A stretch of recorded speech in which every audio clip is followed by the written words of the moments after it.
Kita hari ini akan masuk di kimia larutan, anak-anak. Materi kimia larutan itu cukup luas. Ada di kelas 10, ada di kelas 11, ada di kelas 12. Kalau di kelas 10 itu ada larutan elektrolit dan non-elektrolit. Kalau di kelas 11 itu mulai dari asam basa, buffer, hidrolisis, kelarutan, dan hasil kelarutan. Itu di kelas 11. Kalau di kelas 12 itu masih ditambah dengan sifat koligatif larutan. Makanya kalau kita sudah masuk di bab ini, pasti pembahasannya cukup lama. Karena melibatkan materi kelas 10, 11, dan 12. Langsung kita mulai anak-anak ya untuk pembahasannya ya. Kita nyicil bertahap. Semoga hari ini yang kelas 10 dan kelas 11 sebagian sudah terselesaikan. Kita masuk di sini. Konsep dasarnya dulu. Larutan itu sebenarnya adalah campuran homogen anak-anak ya. Kan di kelas 10 kita kenalkan ada beberapa campuran. Ada campuran homogen, ada campuran heterogen, ada koloid. Kalau campuran homogen itu lebih umum dikenal sebagai larutan, sedangkan yang heterogen dikenal sebagai suspensi. Lah koloid itu ada di antara homogen dan heterogen. Homogen itu apa? Jika dua zat dicampur, antara zat terlarut dan pelarut dicampur, akan menjadi campuran, dan kita tidak bisa membedakan mana zat terlarutnya, mana zat pelarutnya, karena sudah bercampur secara sempurna. Dan itulah yang dikenal sebagai larutan. Jadi campuran serba sama antara zat pelarut dan zat terlarut. Contohnya, gula di dalam air. Kita nggak bisa membedakan lagi kalau sudah dari di sini, mana gulanya, mana airnya nggak bisa dibedakan. Karena sudah keseluruhan adalah campuran dari dua zat itu. Gitu ya untuk larutan. Kemudian di dalam larutan anak juga ada besaran untuk perhitungannya, yaitu ada istilah molaritas. Menyatakan apa?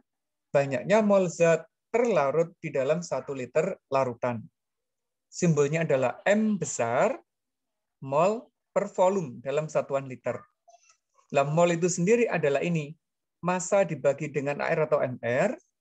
Kalau volumenya masih dalam bentuk mililiter, kita konversi 1000 per mililiter larutan. Itu boleh anak-anak. Boleh gunakan yang atas, boleh gunakan yang bawah. Terserah untuk menghitung molaritas.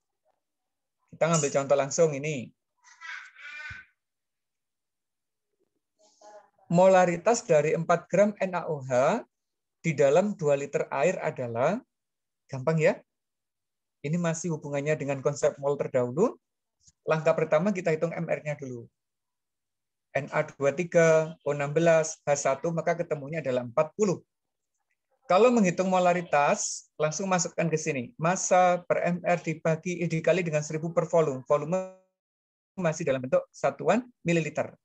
Kalau kita gunakan ini hati-hati, satuannya dalam mililiter. Maka massanya 4, MR-nya 40, ini konversinya 1000, volumenya adalah 2000 mili. Ketemunya adalah 0,05 mol per liter atau 0,05 M. Simbolnya begitu, anak. Biasa ini insya Allah ya. Karena sejak kelas 10 kita sudah kenal terkait dengan molaritas. Lanjutannya, kita masuk di sifat larutan. Larutan yang kita kenal anak-anak itu ada beberapa sifat. Yang pertama adalah berdasarkan daya hantar listriknya. Di kelas 10 ini. Dikelompokkan menjadi 2. Ada larutan yang menghantarkan listrik, ada larutan yang tidak menghantarkan listrik. Yang menghantarkan itu disebut sebagai larutan elektrolit, yang tidak menghantarkan itu disebut sebagai larutan non-elektrolit. Ngujinya gampang ya. Dulu kita sudah praktikum pakai lampu, terus pakai berbagai larutan. Ada yang larutan kita buat sendiri, ada yang elektrolit kita beli, itu dan sebagainya. Kemudian yang kedua, berdasarkan derajat keasaman atau pH-nya. Kalau berdasarkan pH, kita bisa kelompokkan ini. Ada asam, pH-nya kurang dari 7. Ada basa, pH-nya lebih dari 7. Kalau 7 disebut sebagai larutan netral. Nah, di antara asam dan basa itu ada percampuran. Nanti muncul konsep hidrolisis garam, juga masuk konsep larutan penyangga. Jadi banyak yang kita pelajari dari derajat keasaman ini. Nah, hari ini anak-anak di awal kita targetkan selesaikan yang ini dulu ya. Dan sedikit di bab asam basa. Apa itu? Yaitu daya hantar listrik larutannya yang dikelompokkan menjadi dua, elektrolit dan non-elektrolit. Kita masuk langsung. Ini cirinya, dua ini anak-anak, itu disebut sebagai elektrolit. Sedangkan ini disebut sebagai non-elektrolit. Kapan disebut seperti itu? Kapan disebut sebagai elektrolit? Itu jika ini larutan memiliki ion bebas. Arus listrik itu bisa mengalir di larutan apabila di larutan memiliki ion bebas. Kalau tidak ada ion bebas, maka arus listrik tidak akan bisa mengalir. Ini misalkan ada ion positif, ada ion negatif, jumlahnya banyak. Berarti daya hantarnya sangat kuat, lampunya menyala terang. Kalau di sini beda anak-anak. Ada yang masih dalam bentuk molekul, ada yang berupa ion positif dan ion negatif, artinya ionnya sedikit. Karena ada campuran molekul dan ion. Lah yang semacam ini daya hantarnya lemah. Maka lampunya bisa jadi tidak menyala, tapi di sini ada gelembung-gelembungnya ada di elektrodenya. Nah yang ketiga, nggak ada ion sama sekali. Berarti dia tidak bisa menghantarkan arus listrik. Yang semacam ini itu disebut sebagai elektrolit kuat karena senyawanya terionisasi sempurna. Apa aja yang mengalami ionisasi sempurna itu anak-anak? Yaitu yang pertama adalah golongan asam kuat.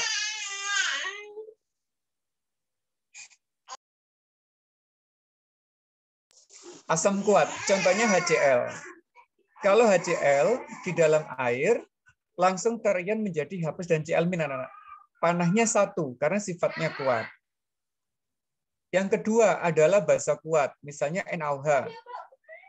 Pecah sempurna menjadi Na+ dan OH-. Yang ketiga adalah semua jenis garam atau senyawa ion, contohnya KCl, pecah jadi K+ dan Cl-. Jadi tiga golongan ini anak-anak itu akan membentuk larutan elektrolit kuat. Asam kuat, basa kuat, dan senyawa ion. Lah yang tengah ini, ada yang masih dalam bentuk molekul, ada ion, ini tergolong elektrolit lemah. Mengapa? Karena dia terionisasi hanya sebagian saja. Ada yang berubah menjadi ion, ada yang tetap dalam kondisi molekul. Nah, senyawa apa aja yang termasuk dalam golongan ini? Yang pertama adalah asam lemah, misalnya HCN. Berkesetimbangan membentuk H+ dan Cn-. Terbentuk ion tapi balik lagi anak-anak. Itu namanya terionisasi sebagian, maka elektrolitnya lemah. Yang kedua adalah basa lemah. Basa lemah itu sama sifatnya, kesetimbangan, terion, bisa balik lagi. Begitu ya. Jadi ada molekulnya, ada ion positifnya, ada ion negatifnya. Lah yang ketiga, tidak terion sama sekali. Berarti tidak ada ion. Tidak ada ion bebas, bersifat non-elektrolit. Apa aja golongannya? Yang pertama golongan alkohol. Alkohol itu larut di air anak-anak, tetapi tidak menghasilkan ion. Hanya berubah wujud. Dari liquid menjadi larutan. Yang kedua, golongan karbohidrat, misalkan gula gitu ya, dari padat menjadi larutan. Atau senyawa kovalen nonpolar, ya gula itu termasuk di situ glukosa, dari padat menjadi larutan. Itu adalah penggolongan terkait dengan senyawa elektrolit. Apakah ada yang ditanyakan sampai di konsep ini?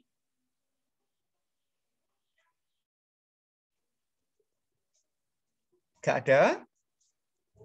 Kalau nggak ada, tak lanjut. Bentuk soalnya langsung, anak-anak. Ini jarang keluar di UTBK, tapi kita siap-siap aja ya. Siapa tahu nanti keluar. Tipe pertama begini. Yang ditanyakan adalah kuat dan lemah berurutan. Mana jawabannya kira-kira?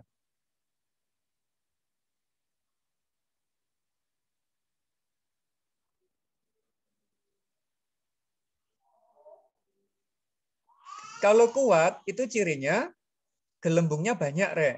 Lampunya nyala terang. Kalau lemah, itu kadang ada gelembung saja, lampunya nggak nyala, atau ada gelembung, lampunya nyalanya kecil banget. Tapi kalau nggak ada gelembung gas, nggak ada nyala, itu termasuk non-elektrolit. Berarti mana yang kuat ini? Yang satu ya. Kalau yang lemah, itu bisa 4 dan 5. Kalau yang 3 ini non-elektrolit, maka jawabannya adalah 1 dan 5. Yang C. Ini mudah. Nomor 2. Penulisan reaksi ionisasi ini masih memungkinkan keluar anak-anak karena berhubungan dengan asam basa juga. HNO3 di dalam air mana yang benar? Bedakan ini loh, panahnya 2 arah atau 1 arah saja. Nah, terus tahunya dari mana? Ya penggolongan tadi. Kalau kuat 1 panah, kalau lemah berarti 2 arah. Nah, asam nitrat HNO3 itu termasuk asam kuat, termasuk elektrolit kuat. Maka panahnya 1, pecah menjadi H+ dan NO3-.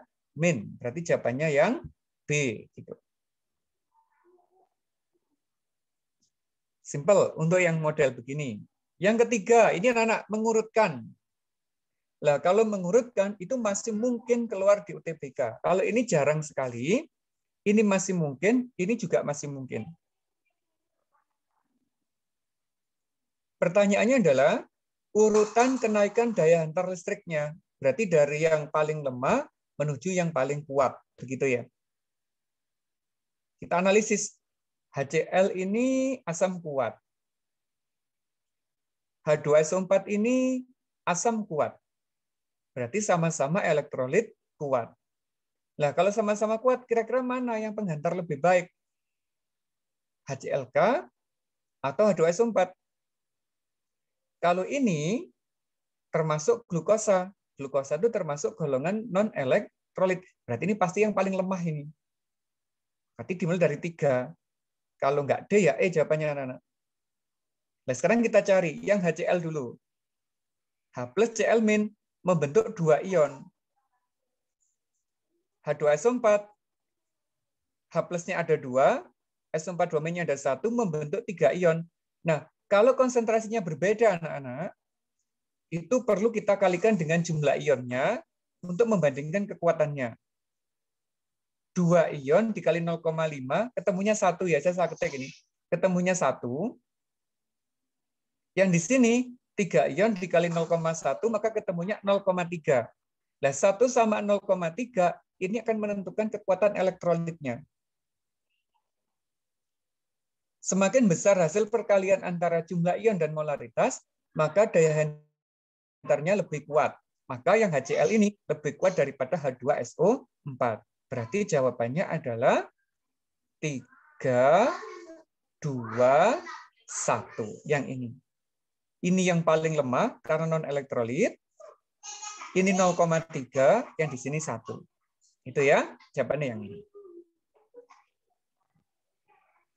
Wes, sampai 3 contoh soal ini, apakah ada yang ditanyakan anak-anak terkait dengan larutan elektrolit?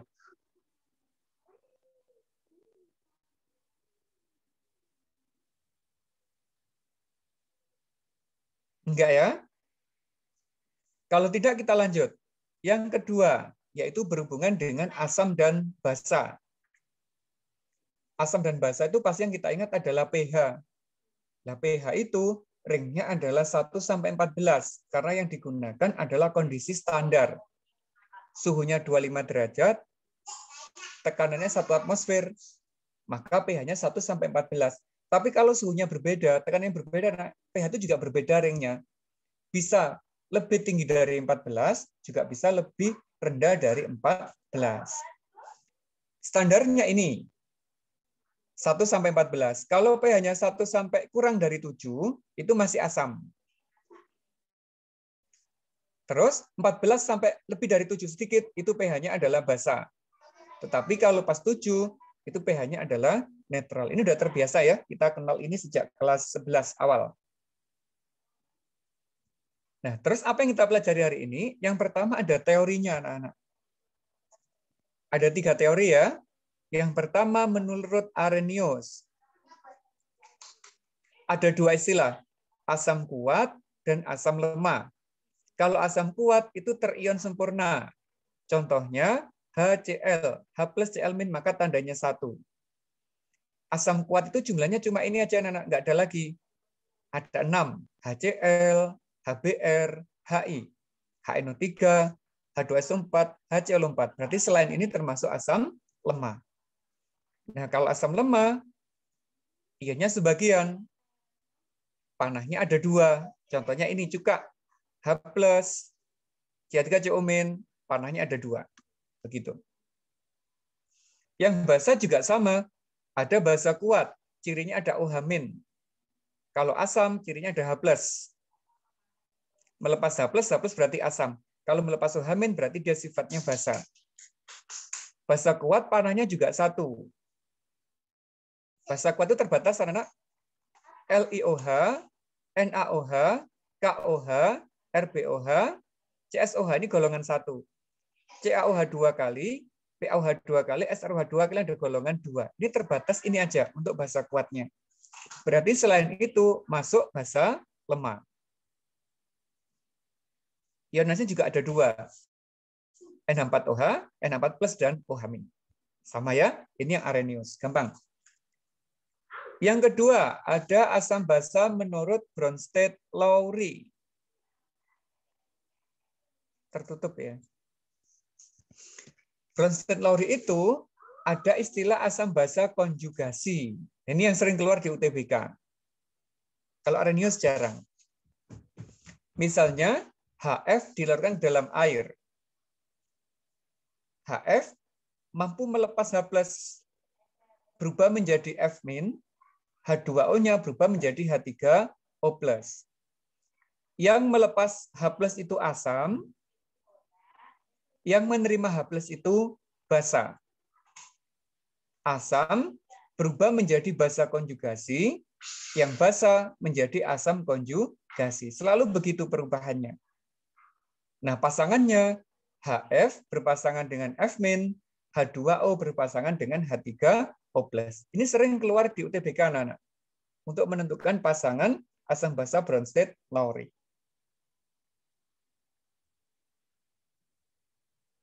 Sudah ya? Yang ketiga, ada asam Lewis. Kalau Lewis itu berhubungan dengan ikatan kimia. Cirinya begini. Yang punya elektron bebas itu bertindak sebagai basa. Sedangkan yang nggak punya elektron itu bertindak sebagai asam. Donor PEB adalah basa, akseptor PEB itu adalah asam. Nah, produknya itu menghasilkan suatu edak. Gitu ya. Mengapa tak sebutkan begini? Karena reaksi asam dan basa, anak-anak, akan menentukan berbagai macam produk tergantung teorinya. Kalau Arrhenius, asam ditambah basa menghasilkan garam dan air. Kalau Bronsted-Lowry menghasilkan asam dan basa konjugasi, tapi kalau Lewis menghasilkan edak. Begitu ya? Ada basa, ada asam. Itu teori asam basa yang kita pelajari di kelas 11. Nah, biasanya keluar, kita berlatih sekarang. Mana pasangannya, anak-anak? Berdasarkan teori tadi?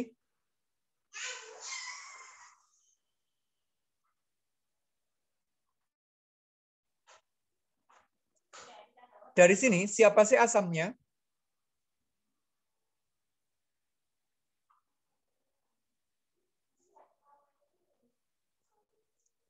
Ayo, asamnya yang mana? HSO4- atau H2O? Ayo, arek-arek, mana jawabannya?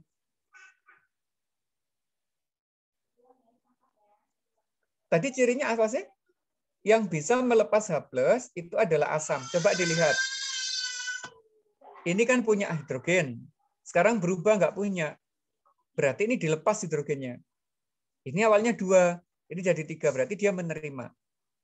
Yang melepas ini asam, pasangannya ini berarti basa konjugasi. Yang ini basa karena menerima H+, berarti yang ini asam konjugasi. Lah pasangannya selalu sama, anak. ini berpasangan dengan ini, H2O dengan H3O+. Kita tinggal cari aja. Berarti yang ini jawabannya. Yang E. Begitu.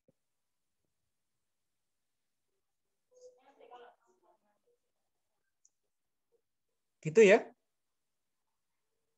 Paham yang saya maksud?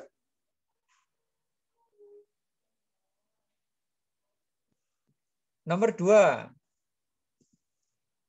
Ini pernah keluar di UTBK. Zat manakah yang bersifat sebagai amfiprotik? Nah, kalau anak-anak belum pernah dengar istilah amfiprotik itu, ada istilah amfibi, anak-anak. Amfibi itu apa?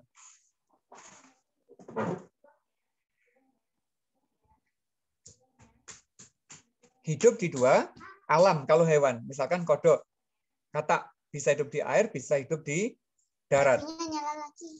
Begitu juga kalau asam dan basa, ada istilah amfi. Berarti dia sifatnya bisa sebagai asam, bisa sebagai basa. Begitu anak-anak. Amfiprotik itu begitu. Bisa sebagai asam, bisa sebagai basa. Artinya, dia bisa melepas H+, dia juga bisa menerima H+, begitu. Terus mana jawabannya?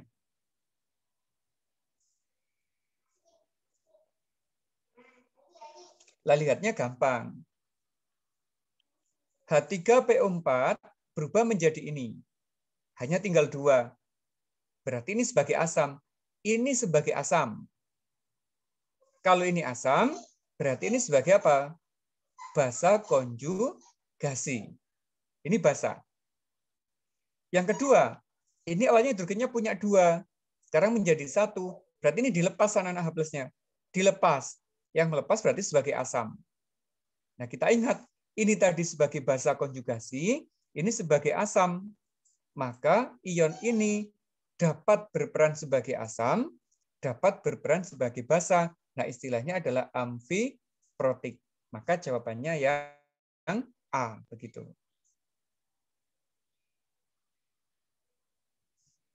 Ada pertanyaan?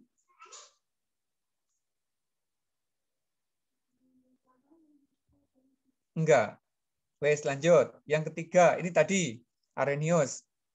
HNO3 di dalam air, asam kuat, berarti H+ ditambah NO3 min. Yang B. Lo gitu rek cara jawabnya. Gampang ya, teori asam basa. Yang mungkin keluar adalah yang jenis ini. Satu lagi. Manakah yang dapat bertindak sebagai asam Lewis?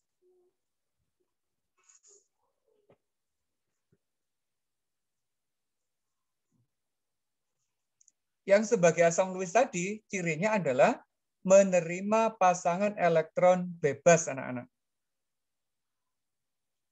Berarti di atom tengahnya itu tidak memiliki pasangan elektron bebas. Kalau ini kan punya ya. Ini nggak punya, ini nggak punya, ini nggak punya. Berarti yang bisa itu A, B, dan C. Itu semuanya bisa sebagai asam Lewis. Sedangkan yang D ini bertindak sebagai basa Lewis karena dia memiliki pasangan elektron bebas. Nah, begitu cara jawabnya. Ini jawabannya A, B, C. Kalau ketemu gini bisa ya nanti ya di UTBK ya.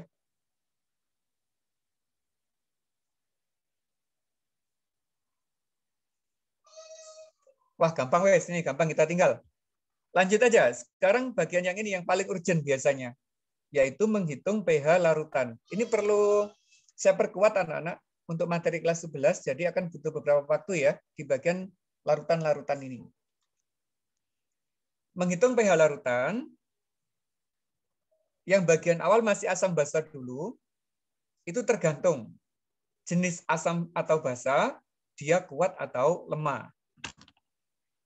Kalau asam kuat, menghitung H+ itu cukup banyaknya H+ dikali molaritasnya. Basa juga sama, banyaknya OH- dikali dengan molaritasnya. Kalau lemah berbeda, akar Ka dikali Ma. Kalau basa, akar Kb dikali Mb. Untuk asam anak-anak, ke pH langsung ketemu. Min log H+.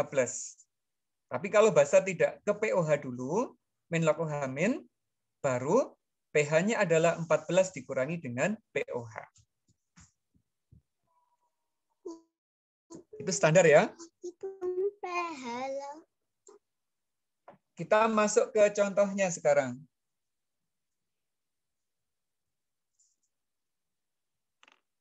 Ini soal standar di kelas 11.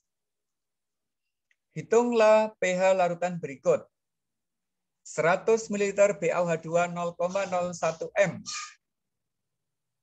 Agar tahu bisa ngitung pH-nya harus tahu dulu ini, asam atau basa. Terus kalau sudah tahu, kuat atau lemah. Begitu anak-anak. BaOH itu golongan 2, berarti dia termasuk basa kuat. Maka mencari OH-nya pakai ini. B dikali MB. B itu dari ini, banyaknya OH-. Berarti 2. M-nya ini, 0,01. Maka ketemunya adalah 0,02 atau 2 kali 10 pangkat min 2. OH-nya dapat, kita masukkan ke POH. Min log OH min. Min log 2 kali 10 pangkat min 2. 2-nya turun menjadi ini, dikurangi log 2, biarkan. pH 14 dikurangi POH. 14 dikurangi ini berarti ketemunya 12 plus log 2. Berarti jawabannya yang ini anak-anak. 12 plus log 2. Apakah ada pertanyaan untuk contoh yang A dulu?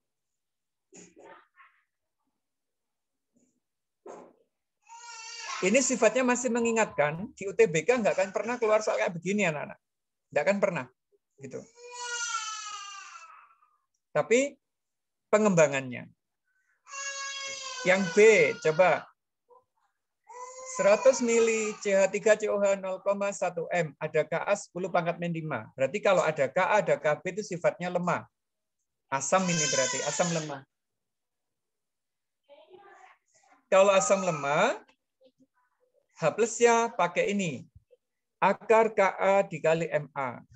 10 pangkat min 5, 10 pangkat min 1. Ketemunya 10 pangkat min 6 ya. Kalau di akar berarti 10 pangkat min 3. Lah rumus pH itu min log H plus. Min log 10 min 3. Maka ketemunya adalah 3.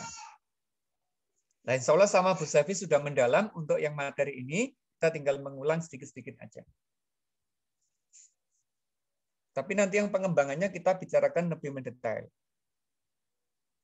Lagi yang ini anak coba. NH4OH. Asam lemah atau basa lemah ini?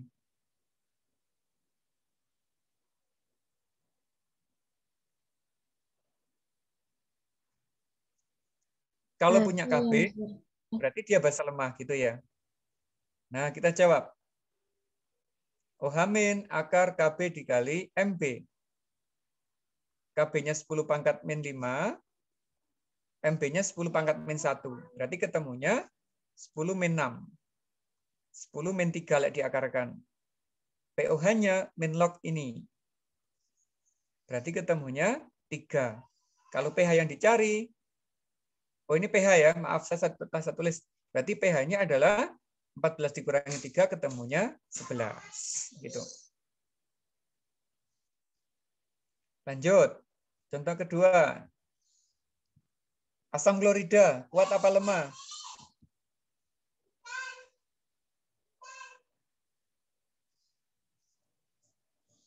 Asam? Kuat. Nanti kita jawab. H plus A dikali Ma. H plusnya ada 1. Ini. Hidrogennya ada 1, A-nya. Ma-nya dari sini, 10 pangkat min 2. Berarti H plusnya 1 kali 10 pangkat min 2. Langsung ke pH. Min log 10 min 2. Hasilnya adalah 2. Ini lognya hilang tadi. Ya, hapus. Min log 10 pangkat min 2, hasilnya adalah 2. Begitu.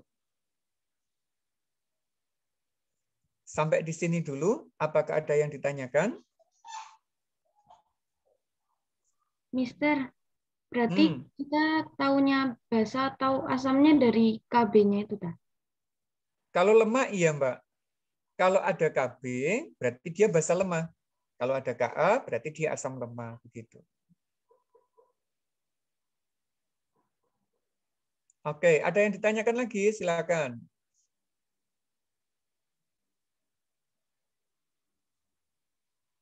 Ini masih awal loh ya. Masih mengingat konsepnya. Belum saya kembangkan sampai ke soal-soal UTBK-nya. Masih belum.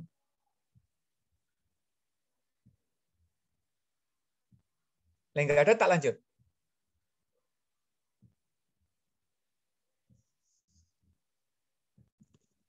Ini harus di stop share. Karena belum tak jawab. Harus kita kerjakan bersama.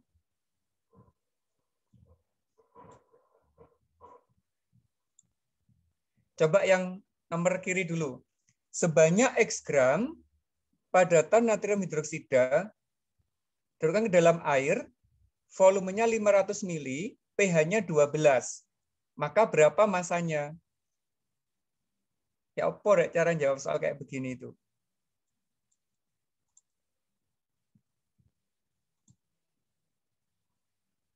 Caranya adalah kita bergerak dari pH itu.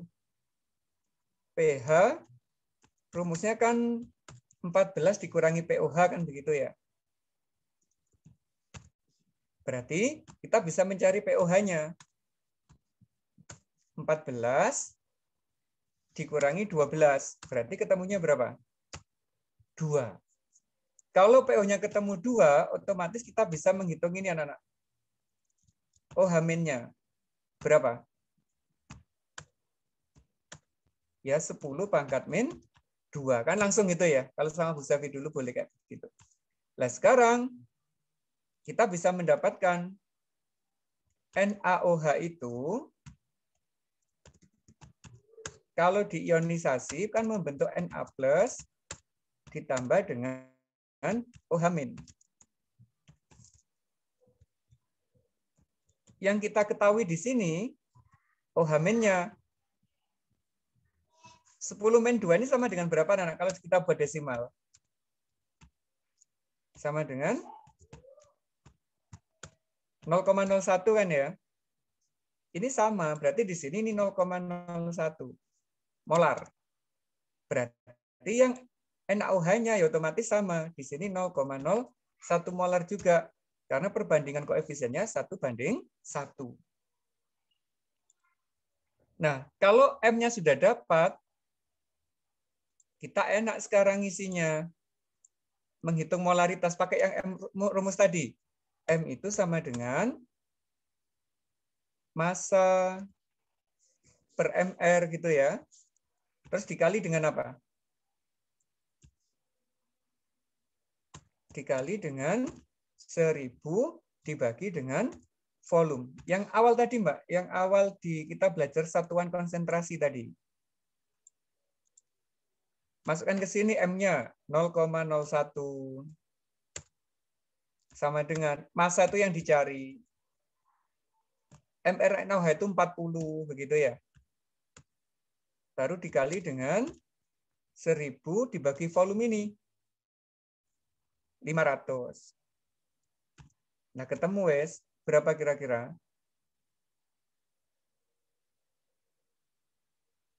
Ini 0,01. Ini ada massa per 40. Yang di sini dikali 2. Berarti massanya adalah 0,01 dikali 40, baru ini dibagi dengan 2. Gitu ya? Hitungnya kan gitu secara matematik. Sehingga massanya ketemunya adalah berapa, Rek?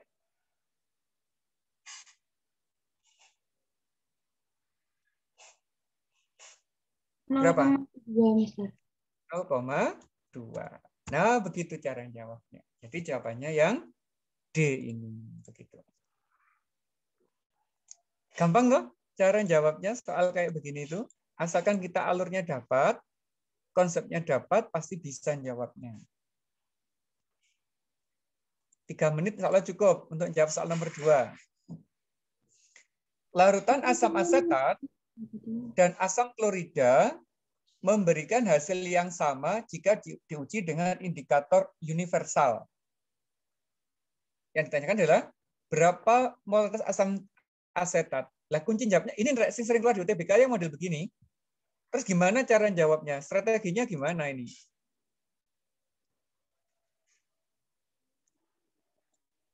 Taunya itu dari sini aja loh. Hasil yang sama dengan indikator universal itu artinya adalah bahwa pH-nya itu sama gitu. Taunya di situ. Berarti pH HCl itu sama dengan pH-nya asam asetat CH3COOH. Ini kunci jawabnya anak-anak. Kalau pH-nya sama, berarti H+-nya itu juga sama. Kalau saya mendapatkan konsep ini, ya wes gampang. Namun yang membedakan adalah ini. Kalau HCl, untuk mendapatkan H+, kita pakai rumus ini. A dikali MA yang tadi. Tapi kalau yang untuk asetat tidak, karena dia asam lemah, harus pakai akar. Bisa nggak tak insert rumus di sini ya? Sebentar ya, tak insert rumus.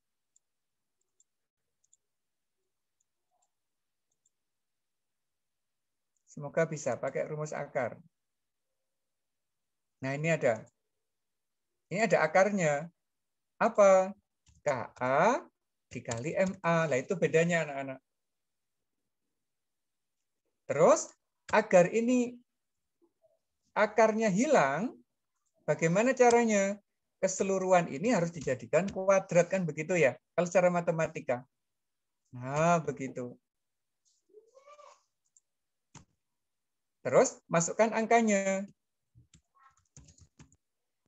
A-nya HCl itu 1. MA-nya ini 2 kali 10 pangkat min 3 sama dengan Ka-nya kan ada ini. 2 kali 10 pangkat min 5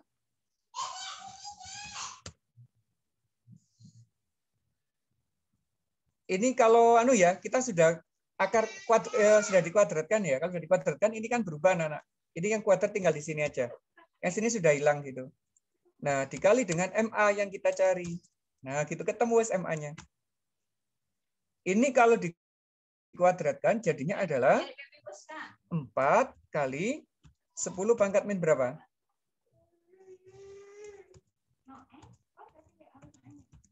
Pangkat min 6 kan begitu. Lah yang di kanan ini sama dengan 2 kali 10 pangkat min 5. Masih dikali dengan MA-nya. Berarti MA-nya sekarang dapat. Ini tinggal dibagi aja. 4 dibagi 2 berarti 2. Min 6 ini min 5 berarti kali 10 pangkat min 1. Nah, itu adalah sama dengan MA-nya. Oh, kok min 5 sih, min 1, sorry. Berarti boleh saja kita tulis bahwa MA-nya itu adalah 0,2. Itu sama dengan MA. Nah, begitu cara jawabnya. Berarti yang C jawabannya. Gitu ya. Ini adalah model UTBK yang paling sederhana terkait dengan asam basa, yaitu yang tipe ini. Kalau ini masih mungkin keluar, tapi yang ini sering keluar. Begitu. Cirinya, pH-nya sama, H+-nya berarti sama. Nggak peduli dia sebagai asam kuat atau sebagai asam lemah. Oke, sampai di sini apa ada yang ditanyakan anak? Karena udah jam 11. Nggak ada ya? Alhamdulillah. Kalau nggak ada, berarti kita sudah selesai.